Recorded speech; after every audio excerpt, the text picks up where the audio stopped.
Hey, what's up out there, online community? And thanks for stopping by and checking out another segment of Straight No Chaser, where I talk sports and culture for fans, for people, with the fans, and with people. Now, this week we've been pivoting a little bit from our normal sports talk to talk about what's been going on here in our country. Right now, the country is I'm just going to go ahead and say it. Right now, we're in disarray because we don't know where we're headed. We know where we've come from. We come from a place of emotional volatility over the past 4 to 5 days. And now we need to start talking about what are some action steps, what does the healing process look like, and how can we move forward as individuals, as communities, and as a country.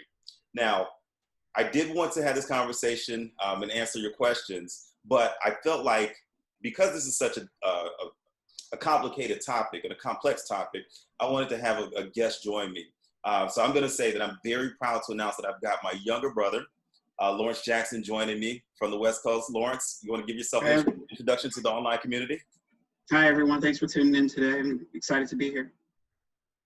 So thank you for coming on. So I know you've seen some of the other videos and conversations from last night. I know there are different opinions in terms of where we're at with law enforcement, with race relations, with opportunity for minorities. But one of the things that I was exposed to, and that was people have been asking me, people have been messaging me all throughout the night, all throughout the day. Literally, if I were to show you the messages and the energy that people have been responding and reaching out to me, asking what they can do, it's overwhelming and it's pleasant to hear. So one of the things that I've seen that you've been discussing, and people that are non-minorities have been wanting to know, what is it that I can do? One of the things that you've been discussing is becoming an ally. Can you talk a little bit about what an ally is for minorities? Sure, absolutely. So I think it's important for people to know that allyship is not just a transactional experience, it is a relationship building experience. And basically, allyship is committing yourself to understanding the challenges, concerns, issues of a marginalized community in order to eradicate any type of those challenges or issues and create a lifestyle and living that's going to be much more beneficial for that community. So it's an ongoing effort. It's not something that you just do one time in hoping that it creates change. It is something that you consciously commit your time and your energy to in order to dismantle any type of interpersonal or structural changes that are impacting marginalized communities. So the term allyship is consistent with race, is consistent with sexism, is consistent with LGBTQ issues, is consistent with a lot of different isms, to be frank. So it's making sure that you are committing that time into building that relationship to support the community and not doing it for your own independent, selfish interests, making sure that it's equitable and accessible to all those people within those communities. So that's what allyship in my eyes is really gearing towards. And I think you touched on it. It's not just specific to one cause or one issue or one concern. This is something that's a principle that can be applied across the board. So Absolutely. People that are in a system or in a place of subservience or oppression, so to speak, this is something that can be applied across the board. Sort of like a blueprint, for lack of a better term. Absolutely. You know, and allyship, it doesn't limit itself again to just one category. You know, it's really being a principle that could be applied to different types of issues in different walks of life. So when people use the word ally, you know, the two things I look at is how much do they understand the issues that are impacting that community, and secondly, what kind of steps are they taking to create change in order to help mobilize that community to a better space. So it's a two-pronged process where you have to do the education piece and also do the action. You know, I think you touched on something. As I'm looking in the background, it says questions are welcome, apathy is not. And I think that's so appropriate for this conversation because without asking those questions, without understanding, without getting a better feel for it, one can become apathetic. We had a situation in which we were having a dialogue and there was one or two people or there was one person in particular that indicated that they were becoming apathetic because they didn't have enough information. And some of the questions that they had wasn't being answered. It wasn't being answered. So I think, I think it's so apropos that you would have that in the background because that is so true. What are some things that as a person we're in a position where I'm being oppressed or I'm being manipulated or kind of in that subservient role, what are some actual things that an ally can do? What are some action steps that an ally can take to help support that movement? The First is that the ally can actually provide support to that individual, and being able to say that I love you, I care about you, and I'm invested in building better structures and experiences for you, Okay. especially if you and this individual have a very close relationship. I think it's also important that the ally educate themselves more on the actual issue and understand it from the lens of those affected, so they can understand some of the challenges and experiences that they're going through in order to create some systemic changes. And I think on the other end, like as an ally, you have to be comfortable with being in conflict. You have to be comfortable engaging in the tension. It's because allyship requires that you step out of your comfort zone and converse with those who are the oppressor or who have the privilege or the power, in order to say how this is wrong and how this is dismantling any things that are happening within the community that's affected. So you have to be able to not only be knowledgeable of those issues, but be willing to comfort the people that are going through it, and then take your own step towards action to talk with people who are the oppressors and say that this is wrong and this is some ways that we need to change it so there's equitable access for everyone. I think it's important that you touch on that, and that is, first off, you have to acknowledge where you're at with that, but then also taking steps to deal with those individuals that may be in your circle, that may be in your family or friends, and have those conversations. And I think you hit it right on the head, being okay with conflict, because these are going to be difficult questions, difficult conversations to have. You are, in many instances, those people will have to unlearn what they've learned. You've got a pattern of behavior. You may have been exposed to different things, and now you're asking people to retrain and reframe their thoughts, look at their past experiences in a different light from a different perspective. And that's not always easy. And I think that's where sometimes the action steps get lost, because people aren't always comfortable being able to have that difficult conversation. It's much easier to maintain your status quo and comfort level and get by and hope that it'll get better. And I'm glad that you mentioned that, because allyship is also another piece where you have to do the self-reflection about how am I perpetuating the challenges that are happening with that marginalized community. There are many of us who have different levels of privilege. As a male, I have a sense of privilege over a female. Great As point. a heterosexual person, I have privilege over someone who's LGBTQ.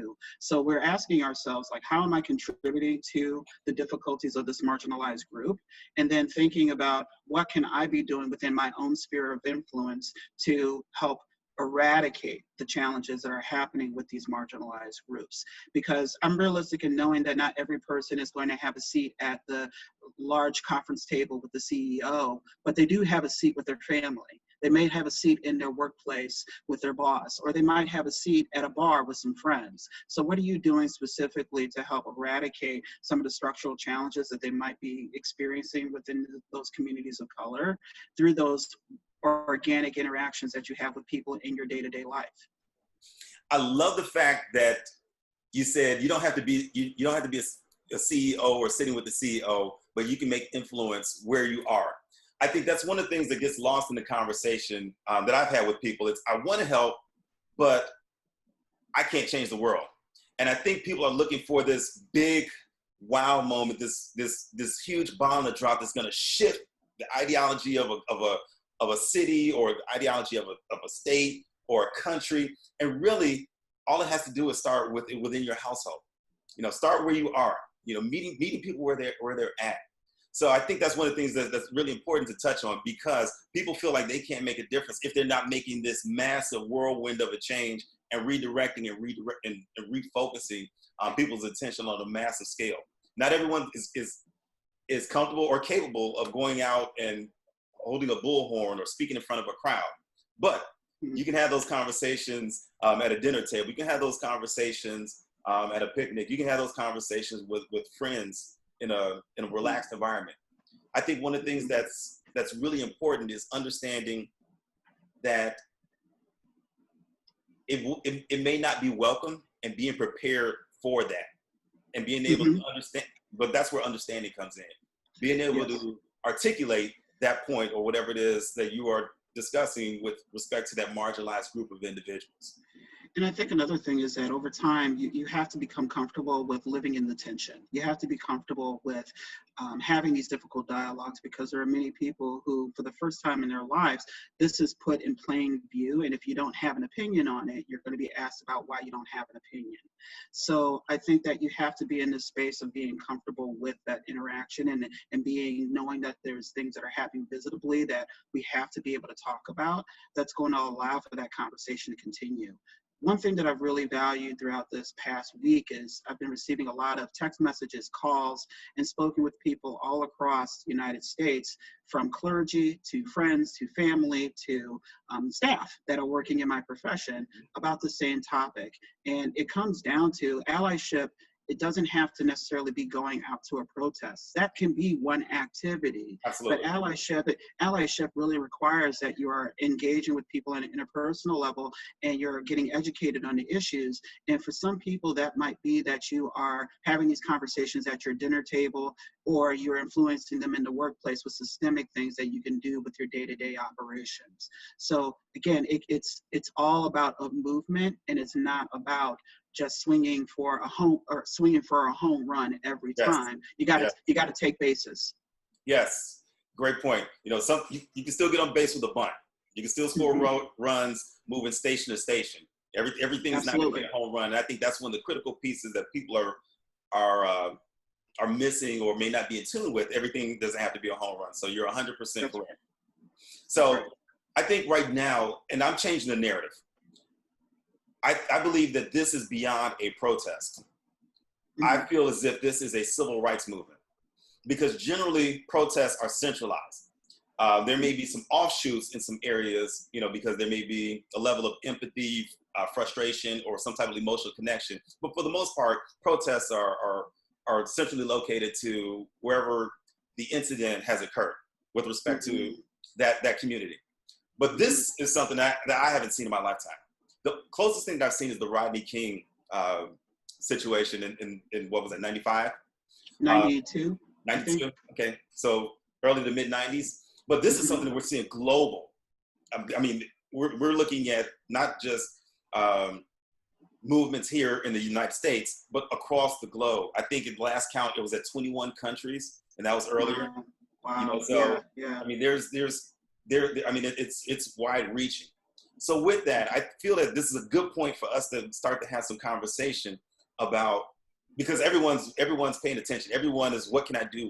So let's capitalize on that.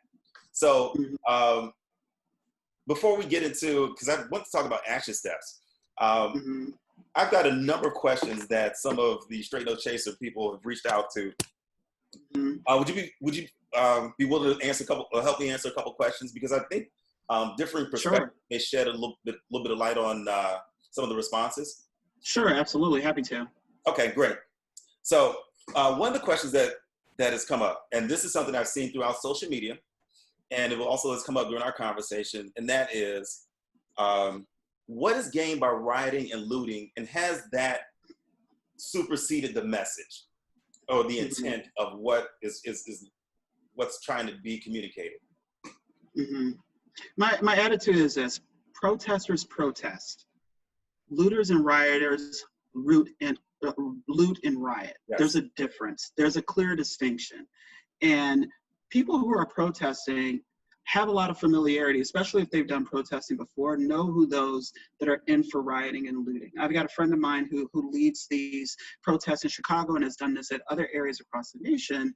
And you are put in a position with these individuals where if they decide to deter from the protest and loot and riot, as an organizer, you are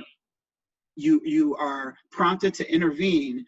But if you intervene, then you've already including some police interaction because there's commotion happening within the protest.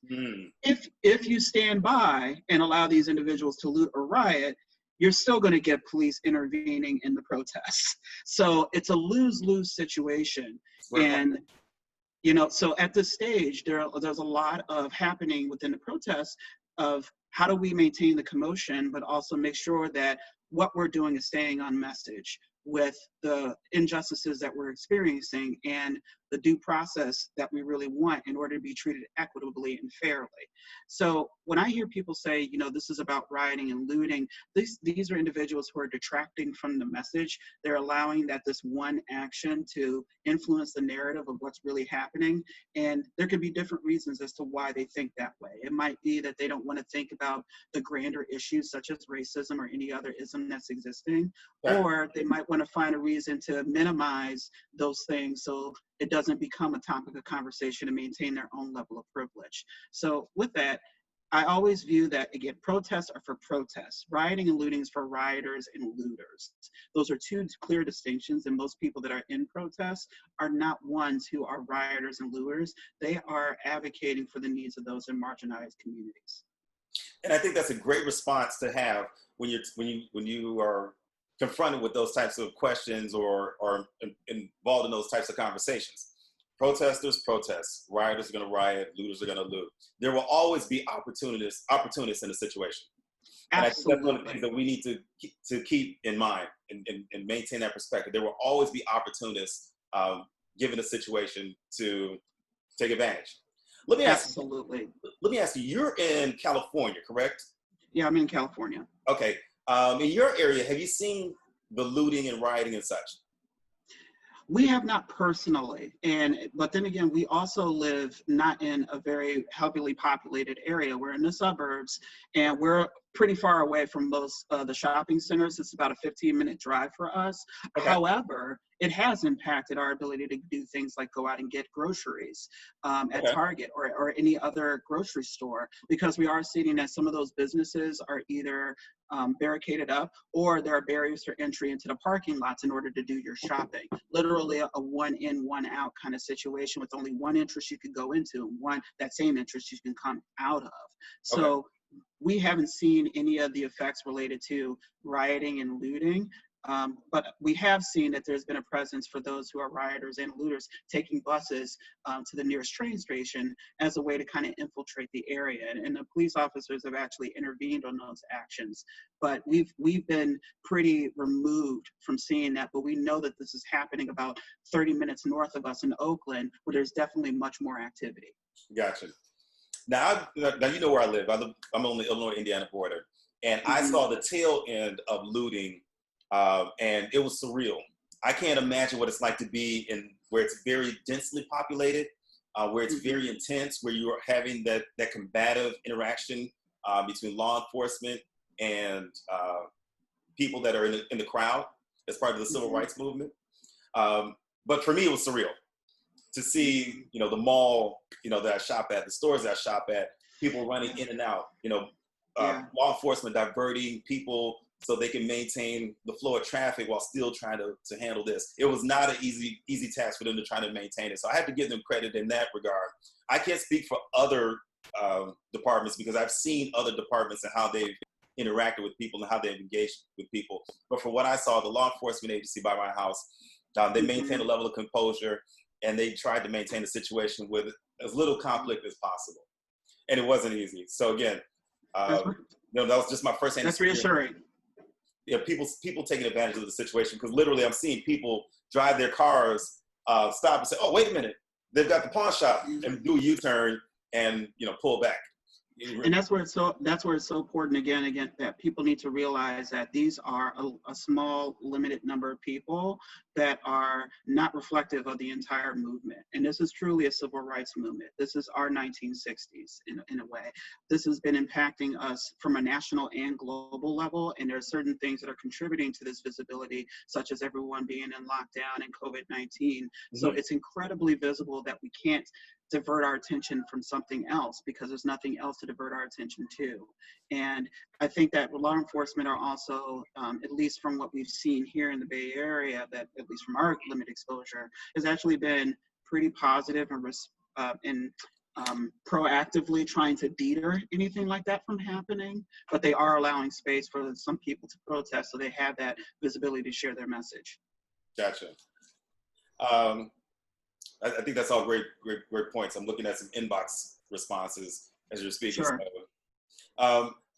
Another question has come up, and this is something I don't have an answer for. Sure. Who are the Black leaders? Because all I see are athletes and entertainers speaking out, is there, let me take a step back. Mm-hmm. Do you feel as if minorities are a monolithic group in terms of who they support? So for example, is there one leader that you can identify that's not an athlete, or is there a leader that's an athlete, but is there a leader, or do we move monolithically in our support for individuals that support where we are as a marginalized group of individuals? I think that there are a lot more leaders than just athletes and celebrities. And this is not to minimize anything that they do, because their voice is important. But I think in our culture in America in general, we have a problem with hero worship. We look at Yes. celebrities and athletes as Yes. the penultimate on who should be the ones to speak out against issues, and hold them to such higher regard because of the access and the influence that they have culturally. But realistically, some of our greatest leaders are also those who might be in day-to-day jobs, or might be holding roles as educators, or people who are teachers, or people who are police officers, or who are medical professionals. And we need to be paying attention to that. In fact, some of the people that I've been inspired by most recently have been people who are clergy, who are talking about these issues and also engaging with their communities to say, what could we be doing in order to eradicate systemic racism? And these have led to either marches and protests, or they've led to just town halls to have some understanding of what else they could do. So I think that from the Black community, we need to not only be looking at those are the most visible, like celebrities and athletes, but we also have to be looking at the people that are within our normal sphere of influence. It might be our parents, it might be teachers. It also, look at President Obama. He came on yesterday, to share his reflections, and he's also posted a very, very poignant article in Medium about ways that we can act as Americans to help eradicate these issues. These are some of the messages that also need to be valued, aside from just looking at celebrities and athletes. And I think going back to your previous statement of people may be looking for that home run. So they're looking for that one person that, when you think civil rights, you think, or when you think civil rights / activism, you think about Malcolm X, you think about Martin Luther King. Those are the ones that kind of galvanize a nation. There was a monolithic movement, whether if you were on the peaceful side, you went this way. If you were more on the aggressive side, assertive side, you went this way. But there was this monolithic movement on a national level. And I think that's what's being lost, the fact that it doesn't have to be a home run. It could be on a community level, and maximizing the resources and the opportunities that you have in your community to affect change, but then also to be able to expand upon that and have that grow, and let that be the beacon, and let that be what drives people's motivations in terms of getting out and doing more. Yeah, so I think that's a great point, as far as your conversation. To add to that, the most inspirational things that I've seen just in the past 48 hours have been Instagram TVs that have come from everyday people. Now, you've got wonderful people like, The Rock's coming out and making a statement about where's our leadership, and you've got President Obama. But I've been looking at some Instagram videos from friends that have reposted through their stories from normal everyday people talking about these issues, and some have been multiracial, some have been, Black, some have been from other countries. But that to me is just as motivational as it coming from a larger, more influential source in our society, such as celebrities and athletes. So I think those are the messages that also need to be taken into account, because realistically, these are the ones we do life with. Yes, these are the people who are next door to us. Absolutely. And this is, again, focusing on, you have to focus on your sphere of influence, because you never know how much that person can change your life or you change theirs. Great. So one of the things that came in my inbox, and this is coming in my inbox several occasions today. I've got a couple of messages. While we're talking about athletes, are you familiar with the comments that Drew Brees made, quarterback of the New Orleans Saints? I haven't heard the comments themselves, but I heard that there was a response to the comments. So I need to tell me what the comments were. Okay. I'll give you the gist. The gist of it was, he was asked about how he would feel if football players went back to kneeling during the regular season in protest of police brutality versus minorities. In other words, if NFL players and other athletes re-engage in kneeling during the national anthem. And some of his comments were, he will never understand or allow the disrespect of the flag and the national anthem. He comes from a family of military people. His grandfather, fought in World War I, World War II, that bit. But he doesn't understand, he will never understand the disrespect toward the flag and the national anthem. Now, this has been my stance on anyone, whether it's Drew Brees or anyone. At this point, I'm done trying to explain that the kneeling is a disrespect to the national anthem or the flag of the United States. I'm done trying to explain it. It has been explained on countless shows, during countless social media threads, countless barbershop conversations. Either you get it at this point or you don't get it. Yeah, exactly. It's very frustrating that people will try to tell you what your intentions are. So if you're telling you, hey, no, this is not what this is supposed to represent, and this is the way that I am looking to affect change, to have someone tell you, well, no, that's not the right way to do it, I think it shows a lot about the individuals, because they're trying to find what's comfortable for them to be able to accept for those people that are marginalized and oppressed. I know that was kind of a roundabout, but I don't think that's fair. But again, that's just me. At this point, I'm done trying to explain it. I'm not getting into any of those online debates. I'm not lip boxing with anybody on social media over this. Those types of conversations. But again, my experience is different. Kind of where are you at with that? What are your thoughts on Brees and the statement? I disagree with Brees' statement. I personally feel that, one, it lacks education. And secondly, I think it holds on to a myopic view of how he thinks the flag should be portrayed. I disagree with the statement wholeheartedly. Here's what I look at. Colin Kaepernick was instructed by a military veteran that the most appropriate way for him to demonstrate a peaceful protest was to do it on one knee. Correct. And this leads into a broader conversation with the majority culture about protesting any type of injustice that affects marginalized communities. People were active against the Black Panthers. People were active against the Black Lives Matter movement. People have been active against any form of civil disobedience from African Americans for generations. Here we are saying that we are trying to vocalize our concerns, yet you're not finding any reason for us to vocalize them because it doesn't meet your metric of what's appropriate. Yes. So the bigger issue that I have with this argument is that most people are focusing on the act and not trying to focus on the rationale behind the act. They're trying to use that as a placeholder to not address the issue, which is the issue of systemic racism. Yes. And the same thing goes for a lot of other isms. So why don't we work on addressing the issue and stop working on addressing the act? Because the act is just a display of the issue. Yes. And let's talk about what the issue is and start impacting change from that perspective. And that's why I have a lot of problems when people say, he took a knee, it's inappropriate, or any other form related to protest, because we've been negotiating this as a community, many communities of color, of how can we appropriately convey our concerns at a point where white people will listen and make change. And now you're basically saying there is no way that we could vocalize our concerns because it's not meeting the realm of acceptability that's comfortable for you. Correct. Now we're at a space where we realize we are uncomfortable, and now everyone sees that discomfort, and they're leaning into it, and they're challenging non-people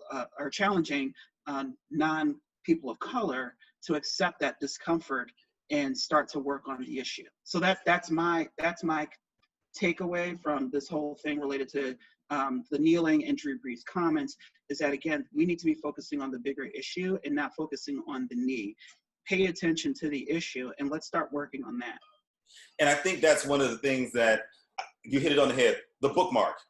We concentrate on the what and not the why. Oh, well, Exactly. look, he's kneeling. How many money? I can't talk about that because I have an issue with what he's doing. Oh, you know what?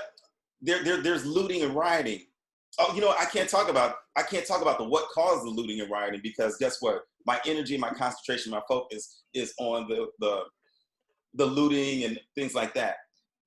It's a nice, safe space for people to kind of retreat to not have that conversation. Correct. That's absolutely correct. And I've said this to many people, protest, civil disobedience are never the first choice. It's usually the last resort. Last choice. It's usually the last. I think that's one of the things that gets lost in conversation. And I think but again, it's because people don't want to have that reflection to say, wow, you know what? We have been putting this off. You know, what frustrates me to no end is when I see people or I hear people say, well, that's not the way to do it. You know, there's got to be another way to talk about it. No one was paying attention to this when people were trying to have town hall meetings or meet with lawmakers and things like that, members of law enforcement to affect change. But now it's like we got your attention. There are three things, if you look throughout history, there are three things that have always been able to get people, the majority, or I should say people in power, to get their attention. You threaten their life, you threaten their money, or you threaten their position of power via vote. Now, I'm not an advocate of threatening anyone's life. However, I am an advocate of looking at financial impact, you know, whether it's boycotting certain businesses or products, things like that. I'm also an advocate of vote. I want my vote to count for something. This is a business transaction. If I give you my vote, this is quid pro quo. Sure. I'm not just handing you my vote. If I give you my vote, I want something in return. And I need to know that what I'm getting in return benefits me, benefits people like me, or my community. And I think that's the way that you can really get people's attention. Now, the peaceful way of the economic impact is to boycott businesses and products. On the flip side, you have the non-peaceful way, which is impacting our economy, and that's through the looting and the rioting and things like that. Unfortunately, people, while they understand that this is a way to disrupt that way of thinking, it's not the constructive way to go about doing so. Well, and I want to add to that point about disrupting, commerce, because when we're as consumers, we are in a place that when we make a purchase of something, it's fulfilling a need. For some people, it's also fulfilling a value. That's the reason why we have a product or service. We're purchasing something that is enhancing our way of life, and we're likely to continue purchasing it because we feel a level of trust with that product, or we feel a connection to whatever that product or service is willing to provide to the community. That's how brand loyalty is established. Yes. We're establishing a brand loyalty because it's supporting us. The problem that I've personally had since this has started almost over a week and a half ago is that now we're getting large publicly traded corporations coming out and saying, we stand with George Floyd, we stand with Ahmaud Arbery, and we protest anti-racism. Here are the ways that our organization is going to start doing X, Y, and Z. And for me personally, as a consumer, it diminishes that brand trust. Because why are you responding now? You had over a week and a half to respond and draw a line in the sand and say that this is the reason we are no longer doing these practices at our business. Instead, you took a week and a half to make a statement in order to gather what other companies are doing or what other consumers are thinking as a way to protect your profit margins. So for me, I'm looking at the emails that come through from certain organizations that I used to use that I will no longer use, saying these are the metrics that we're taking, and I'm just like, it's too little too late. We've been talking about these concerns for decades. And in some cases, you're maybe a newer company, these are not foreign concepts. These are things that have been impacting our society since you've been created, but now you're taking a stand because it seems opportunistic to your business. That, in my opinion, is not allyship.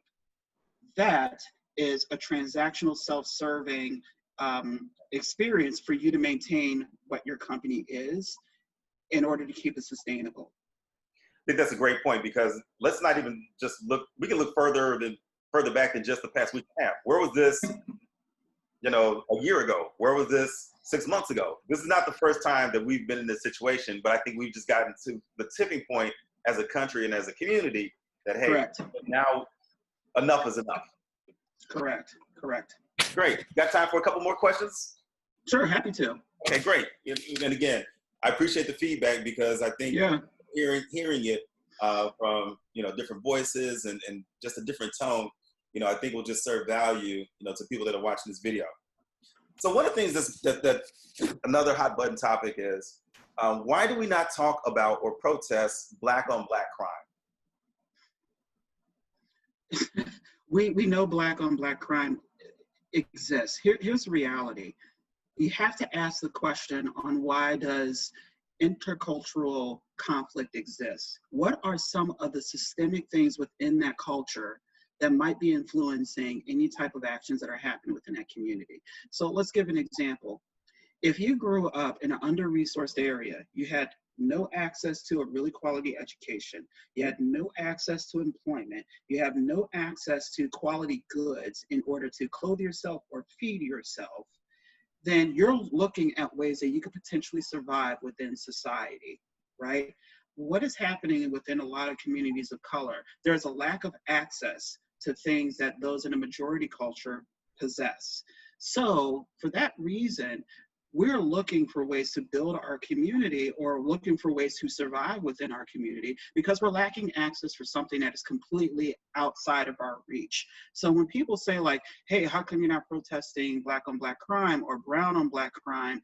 No one is saying that crime exists and that crime needs to be eradicated. What we're saying is that there are systemic issues that are influencing decisions within those communities, and those actions that they're taking are modes of survival. So do a little bit more of research and understanding what are the issues impacting those communities that are resulting to some aggressive actions, and start to dismantle and work through creating opportunities for those populations so that they can have a better quality of life. Instead of just focusing on the problem of this exists, how about you focus on a solution of how can I use what I have access to, or how can I influence access for those individuals so they can achieve a better quality of life. And to piggyback off of that, I personally don't like the narrative of Black on Black crime. Mm-hmm. Crime is crime. And crime is crime. Yes. And statistically, when you look at crime, crime is a function of proximity. So 83% of crimes towards Blacks happen within an 8-mile radius of their residence. 86% of crimes toward whites happen by whites, or conducted by other white people toward them within 8 miles of 8-mile radius of their residence. So it's close to proximity. You live somewhere, your travel circle's relatively compacted. And whatever those afflictions are in your community, whether it's domestic violence, whether it's drugs, whether it's DUI, whatever the case may be, battery, it's because more often than not, you're in a compacted circle with close proximity to your residence. And I think that's one of the things that really frustrates me is when I hear Black on Black crime. I think that's a narrative to utilize to demonize and create a perception of African Americans, and not just African Americans, but we hear Black on Black crime, but it could be Hispanic crime, Latino crime, Latino crime. But we normally hear Black on Black crime. But I think it's a concept and a narrative that's used to marginalize and diminish the value of the people within those communities, but then also to demonize those individuals. So if something like this does happen, the first thing that it creates is a reasonable doubt. We don't say, the first knee-jerk reaction is, well, what did he do to deserve that? Regardless of what we've done, the person is not necessarily always given the benefit of the doubt when the situation like this occurs. Well, they had to do something because he's in that community, and this is a person of color. So what did he do? So I hate that narrative, and I don't use Black on Black crime. I just refer to it as crime against it. Well, here's another thing I want to add to that too. The media is one of those cases where they played up this narrative because it's become a catchphrase. Let's be realistic. But the other part of this is when you think about crimes that do occur, to your point about proximity, what about the crimes that there are white oppressors to people of color. Those happen more frequently than quote unquote black on black crime. If anything, it's just become kind of institutionalized that any form of oppression towards another community is normal and it's okay. Now, if we look at, police force, majority of these are police officers who are Caucasian, and we've got some bad cops out there, right? But for whatever reason, we're second guessing that if the police force is doing bad work, it's no longer about the police officer, it's about the bad cop. So that's where that privilege exists, in that, okay, if you're in the majority culture, then it's okay to be making these kind of statements about otherness of black on black crime or brown on black crime. But if you're the one that's the oppressor, then all of a sudden it's not any form of ownership. It's if anything, it's institutionalized, and it's okay because we're the ones that are doing it, and it's not the other communities that are doing it. Great point. Great point. I have one last question, and it kind of segues into, I want to talk about action steps. So I've been a supervisor, and I've been working in communities, and I've worked with volunteers, and I've always lived by this. The first time we have a discussion, I want to hear what your issues and concerns are. The second time the discussion is brought up, I want to talk about the solutions. So I have one last question, which will kind of segue into solutions and action steps. So the last question is, what is the end game? There's marching, there's protesting, in some instances there's looting, there's speeches. What is the end game? You as a person of color, what is it that you would like to see done? What is the next step?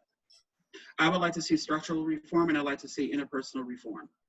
Okay. That to me is the end game. I'll start with the interpersonal because it's not fully possible to accomplish the structural unless you have interpersonal.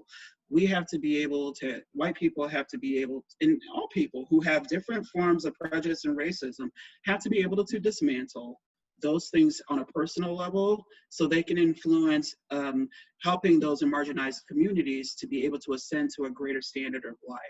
When that change happens internally, then we can start working towards the structural changes. We can start looking at policies, procedures, or any type of structures we put into our businesses or our operations that are impeding any form of progression from people of color and those from other marginalized communities. So what I am looking for is to the day of that there are individual reforms where my wife and I can walk down the street and not have any people looking at us because we have a child of color, and instead loving that child for the way that they are because they're uniquely made from God. And then I look at it from a structural standpoint to be able to walk into a business and not being able to be viewed as a potential threat that might end up jeopardizing my own life or the life of those who are with me. So there has to be the individual reform, and it has to be the structural reform. And I think when we get there, then we'll actually be in a better place.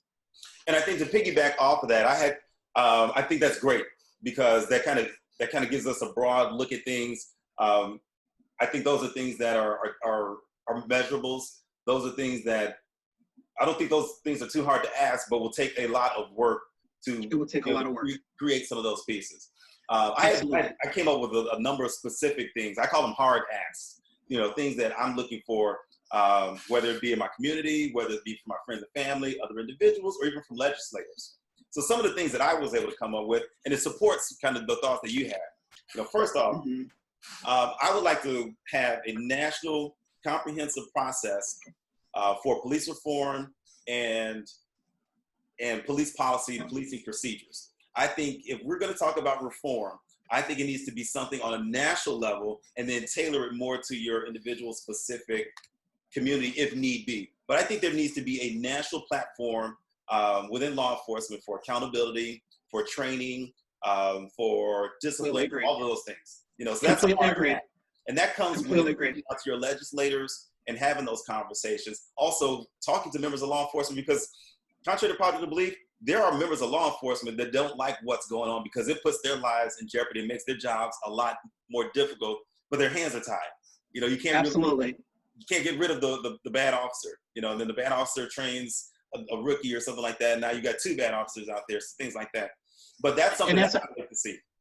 That's something that And I'm sorry to cut you off, but that's one of the things that I appreciated about Obama's message in the Medium, because he alluded to some of that, in that, local government is the one who negotiate these bargaining agreements with our law enforcement and the district attorney's office and all these things. Those things need to change. And that's where I'm looking at the structural. That clearly is a category that falls in the structural, that Absolutely. we need to change those procedures. Yes. Because there's no level of accountability for a police officer when they do these things. And even as we look at, the cases affecting the 4 officers in George Floyd, let's say they get convicted. What about the other officers that are still there who might be holding on to these ideologies and demonstrating these in the future? There needs to be something that needs to be changed about that. I completely agree. Something else, and I think this is one of the things that has not been touched on, but I know that it is a need. And that is, I think, first off, we need to acknowledge that when these situations occur, whether they're caught on camera or not on camera, that it creates a trauma within the community.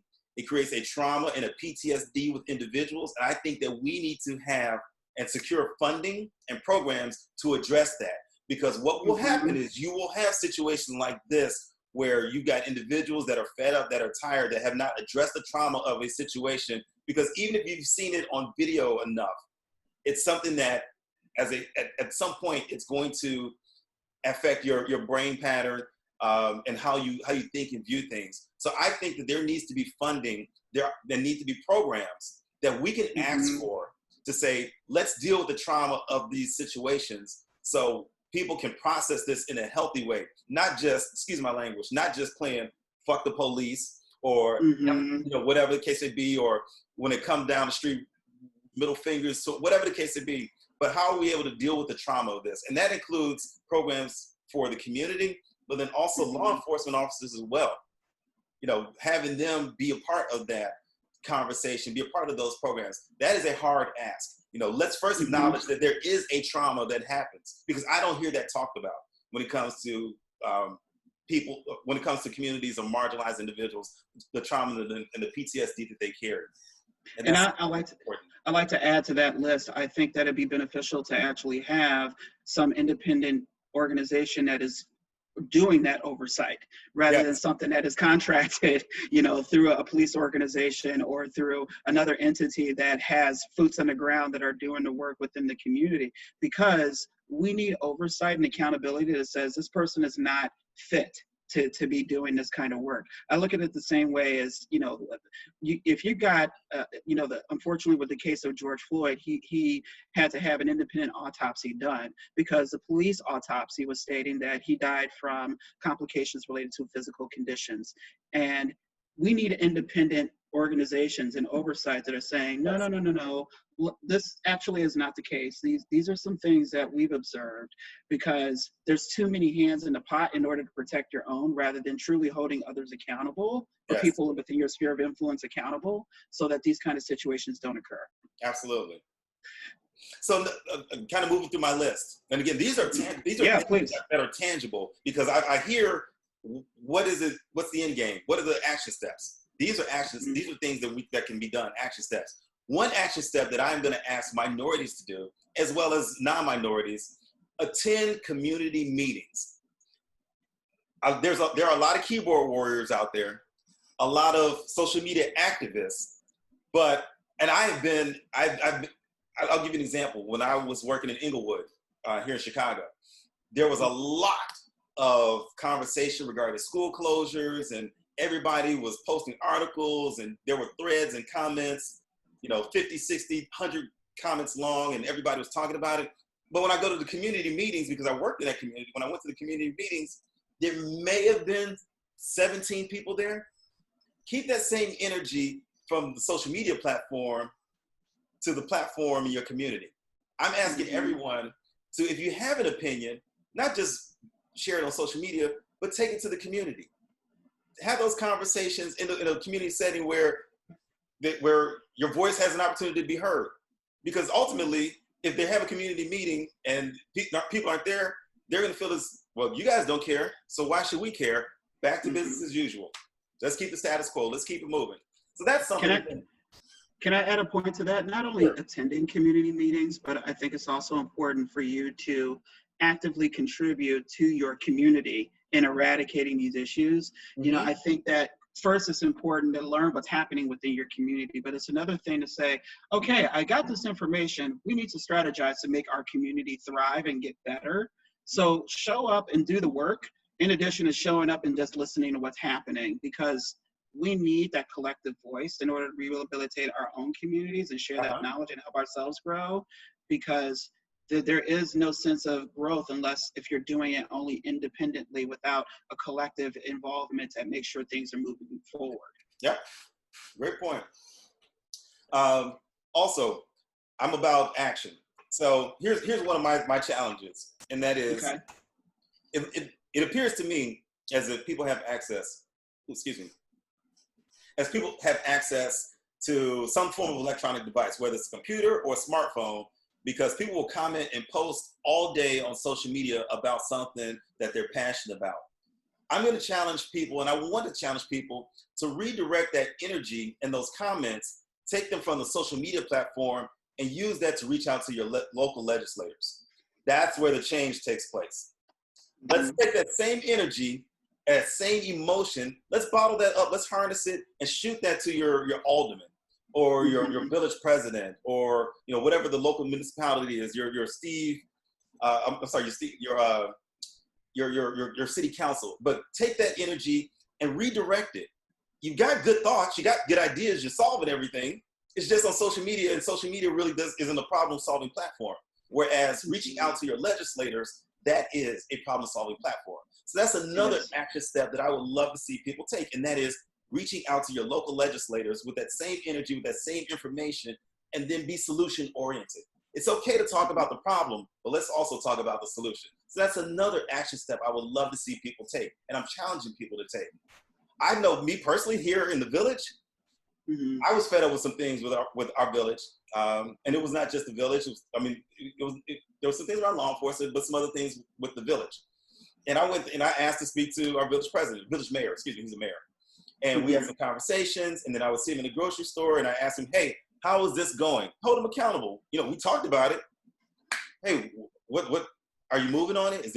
Are you taking any action on it? And it's now to the point that, and this happened over the course of a couple months, but it's now to the point that my village mayor knows me by name, has my telephone number. He will call me and say, hey, I'm getting a group of people together to talk about XYZ. Are you available? We're having a breakfast or a lunch for parents or something like that in the community. Would you be willing to sit down and be a part of that conversation? Sometimes I'm able to make it, sometimes I'm not. But the fact that I took my energy from being frustrated and upset to a point of taking action and having conversation, dialogue, and circling back for that accountability. Hey, this is what we talked about. This is some things that were brought up. Is there any movement on that, or are you guys planning on doing anything with that? Now there's a level of accountability, because it's like, oh, wait a minute, this guy hasn't forgotten. And if he sees me again, he's probably gonna ask me again. So being able to have that conversation, dialogue, and build that rapport within the community. And now things are, at least from the relationship standpoint that I have with my local village here, things are in a much better place, a much better space. But again, it took me to take that initiative of redirecting that energy. So I'm challenging people to take that social media energy where you tap, and I've seen people type throughout the course of a day, 8 to 12 hours a day, one comment, boom, boom, boom, another comment. Right. But you have that same level of interaction with a local legislator. That's right. That's right. That's another action step that can be taken. Yes, completely agree. Yeah, and then just one other piece, and I think this is something that everyone can do in terms of an action step to help with race relations, and that is hold your inner circle accountable when it comes to stereotypes, tropes, things like that, negative connotations. Hold your inner circle accountable. Let them know, hey, you know what, man, that's not cool. All people of whatever are not like that. Or you know what, hey, I'm uncomfortable here. I'm uncomfortable hearing those types of things. Now back to your point that you made earlier, it may create a sense of like uncomfortableness and that tension, but that's where you start to break the cycle. And it says a lot about, completely agree. It says a lot about them, the fact and how they perceive you, if they're able to share those negative tropes and stereotypes and things like that in front of you. It says something Mm-hmm. about your relationship. And that's another action step that can be taken. You know, holding your friends, your inner circle accountable, letting them know that these things aren't acceptable, you're not comfortable with it, and you're not going to tolerate it around in your presence. Mm-hmm. And I think that's what something is the most uncomfortable for everybody, is that they realize that everyone has a bias that exists and they don't want to rock the boat. And I think that at a time like this, it's becoming so much more critical. They're like, you know what? I don't agree with what you're saying, or I don't roll that way, and I'm just going to not be a part of this conversation, or I'm going to direct my energy somewhere else because this is not what I'm moving towards. You know, you have to draw your line in the sand to say, that's not how I roll. That's not how I'm going to do life, you know, because there are many people who respect you for it, and there are also many people who, because of their own growth, they don't understand, but you want this to be an instructional experience where they actually are convinced to look up why that reaction was even had and start to explore what are some things that are impacting that reaction so they can get educated more on the issues that are happening. So I couldn't agree with you more in that, and that accountability is so important. You know, if we go to the gym, some of us are going to have trainers that hold us accountable to maintaining that training regimen. We should be having this level of accountability for people to hold us accountable for racism. Yes. Yeah. And I think all of those, I think those are all things that are doable that can have an impact on a micro level that can then lead to a macro level. Absolutely. Because you can't, like you said, sometimes you can hit the home run, but if you don't hit the home run, you can still get on base with a bunt, infield hit, single, things like that. So, and you may have to score that run, move it station to station, but you can still score. It just may take more time and a little bit more effort. And those are some things that when people say, well, I don't know, you know, what to do. These are all things that can be done. You know, you can reach out to your legislator to talk about these issues. That same energy that you're sharing on social media, you can share with your legislators. You have access to some type of electronic equipment because you're posting on social media. You can hold your inner circle accountable. You know, you can have those conversations. You can have those difficult conversations. You can let those people know, I'm not comfortable hearing this. And also dispel and debunk some of those. Well, you know what? You're saying that, but let me tell you about my friend Stan or my friend James or Jennifer or Ishmael or whomever. You know, so you can hold your inner circle accountable. You know, some of the other pieces that we talked about as far as action steps, attending community meetings and providing input, taking that same energy off of social media, but taking it to the community. And if it's not a community meeting, if you live in the suburbs, there's town hall meetings, village meetings that they usually have once or twice a month. You can take it to your local alderman's office. The alderman usually have a meeting, if not monthly, quarterly, you know, so being able to have those conversations there. Acknowledging the trauma that many of these people are dealing with and talking about that and I think that the two biggest areas that people can affect change will be in the schools and in community centers, because they are dealing with the kids on a different level, because the kids generally act out where? In school or in an after school program or some type of extracurricular activity. That's where the trauma usually manifests itself. They won't do it at home more often than not, because the parents have a different level of control on the kids and the young people. But when they get outside of that environment, then that's where the challenges come in. And that's where schools, they can apply for grants. Same thing with community-based centers and things like that. I want to speak to your point about trauma, and I think this is an important thing to realize for our communities of color. I'm going to own it by saying it, and then for white viewers who might be looking at this right now, you know, the trauma is very, very real, and we're reliving this trauma daily. And for us, you know, I'm a 39-year-old man. I've been living this trauma for over 30 years. So if you're getting tired now, imagine how tired we are with having to continue to relive this cycle without anyone listening, or people not making any changes. So we're exhausted, and we need your support to move this forward. We need your allyship. We need you to pick up the pieces and do the work, to educate yourself, to change yourself, to be an ally and support communities of color, because we've been doing this fight for much longer than we should ever have to do it. And really, most of the access and responsibility lies upon things that you already have control over, which is capital, which is social capital, financial capital. It is so controlled, it's so much within your sphere of influence at different levels, but you still have a lot of access to it. So it's all important that you pick up the pieces to move this forward, because our trauma is very, very real. And we need healing in addition to ally and support, because we've been doing this for way too long. Yes, absolutely. Just a couple quick action steps that I noted, and we'll close out. The other piece is push for police reform. Excuse me. And what legislation for police reform?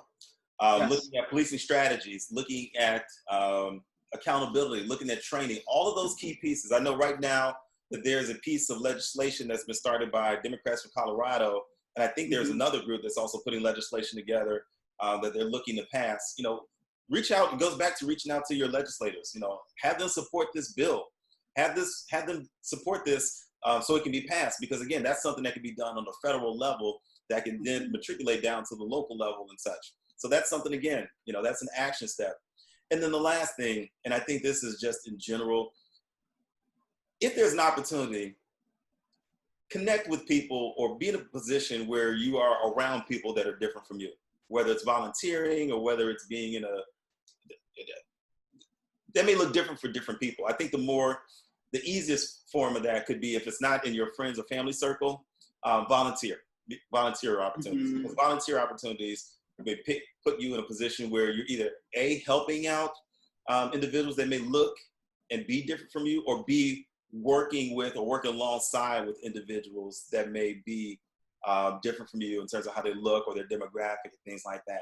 That's another piece. Get exposed to people outside of your circle. Get exposed to people outside of just who you frequent. It's comfortable to say, I only hang with this group, or this is the label that I fit in. But go beyond your comfort zone. Stretch your experience. You know, get exposed to more than just your demographic or your group of friends. You know, learn more about other people. So those are just some of the action steps, because I hear people say repeatedly, well, what are the action steps? What next? I read off about 7 things, and you don't have to do all 7. You can just do 1 or 2, and that's where the impact starts. I completely agree with you, and I can't second that more so what you're saying, because there are several articles and Google Docs and other things going out to people right now about ways that they can get involved. There's even one that has been published that's saying 75 ways for white people to end anti-racism. Realistically, no one's going to do all 75 of these things. Correct. We're just looking at, there are certain things that you can do, and these are your options, and you should be exploring these options to see, especially what's within your realm of influence, on how you can contribute to this fight. So this is the things that we have, at least I see as people of color, that we hold so dearly, is how are you acting towards this within your own sphere of influence, as well as trying to work through this systemically, and also what are you doing through these actions in order to fully make these changes possible, because the clock is ticking. This is a fever pitch right now. Yes. And that momentum cannot be slowed down, because then we get back into where we've been, which is it doesn't exist or it's not important. Continue the work and continue the movement. We need that. Absolutely. Well, great. I think that's a great note for us to end on. I know, we've had people chime in. These are some of the questions that people had sent to me, and not just individual, but just kind of on a repetitive basis. So it lets me know that there was an interest in having these questions answered. And I think that we both did a good job of at least trying to address it from our perspective and being able to communicate it, at least from our knowledge and experience standpoint. So I appreciate you being able to jump on and share your information and provide feedback to some of these questions, but then also, just your input that's being valuable. So anything Thank you for inviting me. Last minutes? Any last minute thoughts before we wrap up? Well, I just want to express your gratitude for inviting me on and being able to share my thoughts and perspective. Again, I've been encouraged by the amount of work that's being done from my own social circle to provide support and to also take action to end racism. But again, the work continues. This is not just something that is done overnight. This is dismantling decades of oppression that have happened. So please continue this work because my life depends on it. My mental well-being depends on it. And also realize that this is not going to be something that you should be taking credit for. This is something that we've started and we want you to contribute and help. But for the reality, this is something that we want to get accomplished, and don't see this as an opportunity for you to say, this is how I've done well for the community. No, see this as an opportunity of this is right versus wrong, and we're using our privilege and our power for good without any form of praise that's needed, because we know that this is just the right thing to do. You know what? I couldn't have closed this out any better. Thank you for sharing your words. Thank you to everybody that tuned in, and we just gave it to you straight, no chaser. Everyone stay safe and be blessed. Thank you. Thank you, everyone.